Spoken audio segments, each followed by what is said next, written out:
Ada dua hal yang tidak boleh disentuh oleh pembunuh profesional. Pertama, keluarga. Satu lagi, hewan peliharaannya. Geng ini, untung, tidak menyentuh kedua itu. Mereka langsung menyentuh dirinya. Ia adalah Hutch. Ia biasanya terlihat seperti pria baik di rumah. Malam itu, ada dua orang perampok masuk. Ia berinisiatif terlihat lemah, dan memberikan perampok mengambil uangnya. Dan juga jam tangannya. Ia memperhatikan tato yang ada di tangan perampok itu. Anaknya dari atas langsung menangkap penjahat. Ia mengambil tongkat golf ingin memukulnya. Tapi ia lihat pistol. Di dalamnya tidak ada peluru. Ia minta anaknya untuk berhenti. Perampok pun kabur. Anaknya bingung dan marah kepadanya. Polisi yang datang juga berkata, "Kalau ini keluarga saya tidak akan melepaskan mereka." Esok harinya, di kantor, adik iparnya juga merendahkan Hutch. Ia bisa menahannya. Sampai di rumah, putrinya bilang gelang gambar kucingnya hilang. Gelangnya ditaruh di piring itu. Setelah tahu, ia langsung keluar rumah. Ia datang ke tempat ayahnya, mengeluarkan senjatanya, dan bilang ke ayahnya ada sedikit masalah. Ayahnya juga mengerti. Ia pergi ke tempat tato. Bosnya orang kejam. Ia mulai menepuk tangannya ke meja. Ia langsung mengeluarkan sejumlah uang. Orang di sebelahnya melihat tatonya. Ada suara bel pintu dan ia bergegas pergi. Menguncinya di luar. Bos mengerti. Ada yang bisa saya bantu? Bahwa saya bertemu dengan orang ini. Kedua perampok adalah sepasang suami istri. Saat mereka mau makan, ia langsung menonjok wajah pria itu. Wanita langsung melepas jam tangan. Ia bertanya mana gelang gambar kucing. Pria menjawab ia tidak melihatnya. Ia mendorong pria, mengarahkan pistol dan mau menembak. Tiba-tiba terdengar suara bayi menangis. Ia masuk ke kamar, melihat bayi pakai masker oksigen. Ia baru tahu, suami istri ini melakukannya untuk hidup mereka. Ia lagi-lagi melepaskan mereka. Ia keluar dan kesal, sambil menonjok tembok di luar. Kedua tangannya terluka, pulang naik bus. Tiba-tiba ada geng mafia keluar. Mengebut kencang, menabrak tong di jalan.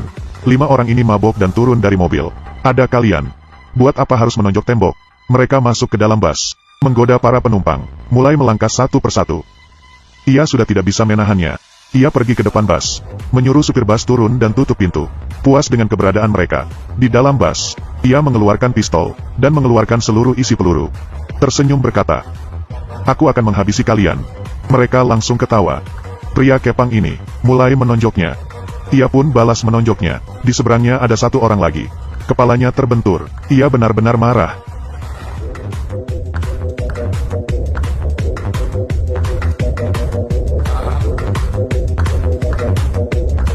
Setelah berkelahi, ia dilempar keluar dari bus.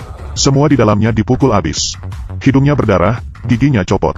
"Kamu pikir hanya sampai sini?" Ia bangun lagi, dan masuk ke dalam bus. Hari ini mau menghabisi mereka. Satu persatu ditonjok, dan beberapa ditusuk. Orang ini mulai memasukkan peluru ke dalam pistol. Ia putar badan dan mengambil tiang bus.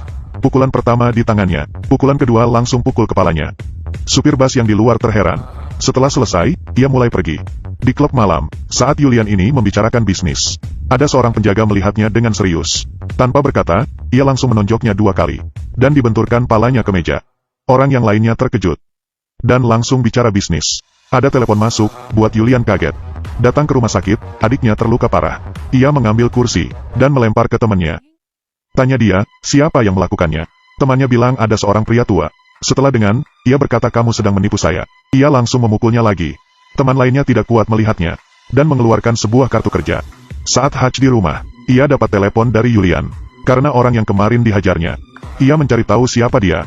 Ia adalah mafia paling berbahaya, memegang ratusan juta uang tunai. Dicari tahu dari kartu kerja Hutch, ketemu data ayahnya, dan, lewat data rahasia, tahu ternyata Hutch pembunuh yang berbahaya. Mereka menemukan alamat rumahnya. Merasa ada yang tidak beres, ia langsung membawa istri dan anak ke bawah tanah, lalu mematikan lampu.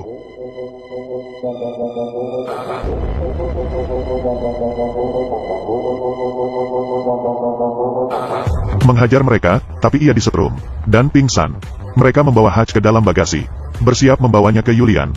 Saat ia sadar, ia mulai mencoba melepaskan tangannya, dan membuka apar.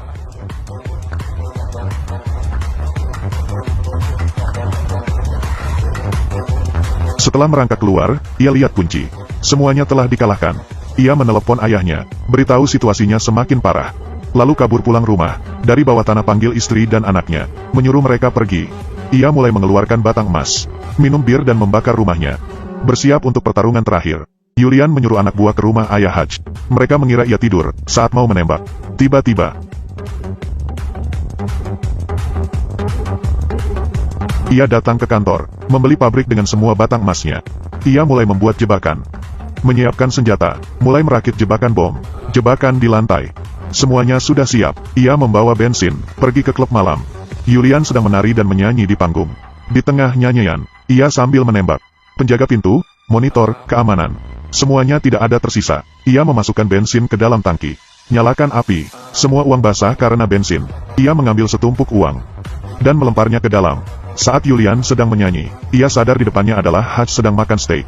Ia turun dari panggung. Di sekitarnya ada 40 lebih pistol. Ia bertanya masih berani datang. Ia mengeluarkan bom, meminta ngobrol berdua. Anak buahnya langsung pergi, dan ia duduk. Hutch bilang uang dia sudah habis terbakar. Kenapa tidak mempertimbangkan buka warnet pas pensiun? Yulian langsung marah. Ia juga tidak berani apa-apa karena bom ini. Misinya berhasil dan mulai pergi. Balik ke mobil, dalam 3 detik. Yulian mulai mengejar. Hutch melaju. Yulian balas dendam. Di jalan sambil menembak. Terpaksa ia harus masuk ke gang. Di depan ada mobil musuh. Di belakang juga ada musuh pegang senjata. Ia cari kesempatan untuk mulai menembak. Membelokkan arah. Terus melaju. Saat mafia sampai di pabrik, baru turun langsung tertembak di pundak. Dari atas ada rekan satu tim mulai menembak. Di bawah ada ayahnya juga mulai menembak. Di dalam pabrik, ia menggunakan kompresor untuk melepas granat. Temannya mulai menembak jarak dekat. Satu tembakan langsung mengalahkan 3 orang. Ia menggunakan perangkap menembak musuh. Sampai di pabrik, menerbangkan tongkat baja ke arah 2 musuh. Di dalam pabrik, 3 orang terus menembak. Musuh satu persatu terkalahkan. Musuh satu persatu terkalahkan. Tersisa Yulian bosnya. Hutch sudah tidak ada peluru. Ia pikir ceritanya akan kebalik. Tidak ada yang tahu, Hutch membawa kaca yang sudah terpasang bom. Perang berakhir, ketiganya merayakan bersama. Ia membawa istrinya beli rumah baru. Ayahnya dan tim membawa banyak senjata. Tegang dan tidak terbayangkan. Teriakan dan tembakan dimulai. Makan popcorn sambil nonton. Ia memang memberimu tembak-tembakan. Dan juga menunjukkan kebenaran. Ia menghapus 3 angka di depannya. Tingkat rumah tidak rata-rata. Rekomendasi 4 bintang untuk film, bukan siapa siapa. Aliran film dan komentar terkenal. Klik untuk mengikuti film.